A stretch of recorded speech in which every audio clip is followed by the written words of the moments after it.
అదేందో కానీ CM Revanth Reddy sir ఏది ముట్టుకున్నా పంచదాయకతనే. పార్టీలన్నీ పంచులేసి పరువు దిశ ముచ్చట్నే.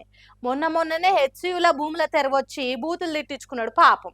ఇప్పుడు రాయదుర్గు భూముల తెరవచ్చి రప్పుగానే మాటలు అనిపించుకుంటుండు ఇట్లా.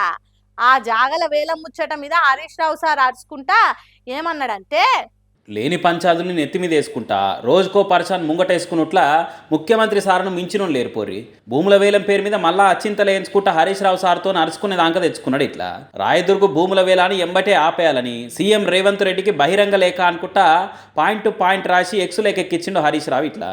ఆగస్టు 17-21 తారీఖుల్లా రాయదుర్గు సర్వే నెంబర్ 83/1 ఉన్న 10.63 ఎకరాల భూమిని టీజీఐసీసీ వేలమేసే ముచ్చటని ఎంబటే బంద్ చేయాలి. సర్వే నెంబర్ 83నో ఇప్పటికే వారసత్వ జాగ కింద ప్రకటించారు. ఇంకో దిక్కు ఈ భూమి మీదనే ఎస్బీఐ వక్ఫ్ హక్కుల కింద ఎవరు ఓనర్ అని పంచాయతీ నడుస్తూనే ఉన్నది. ఇంకా కొట్లాటే పొడవునప్పుడు థర్డ్ పార్టీ ఇంట్రెస్ట్ కింద వేరేటోళ్ళకి ఇయ్యొద్దని సుప్రీంకోర్టే చెప్పింది కదా.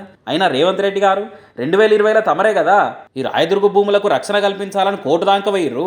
మరి ఇప్పుడు ముఖ్యమంత్రి కూడా మీరు ఇట్లెట్ల వేలానికి పర్మిషన్ ఇస్తున్నారు అంటే ప్రతిపక్షంలో ఉన్నప్పుడు ఓ తీరు, పవర్లకు వచ్చినాక ఇంకో తీరా అని అనుకుంటా అప్పటి ముచ్చట్లను ముంగటేసుకొని ఇచ్చి పడేసిండు. హెచ్సియు పర్యావరణ భూములకెళ్ళి రాయదుర్గుల వారసత్వ భూముల దాకా ఇలా తెలంగాణలో ఇలువైన ప్రజా ఆస్తులు ప్రమాదంలో పడుతున్నాయి.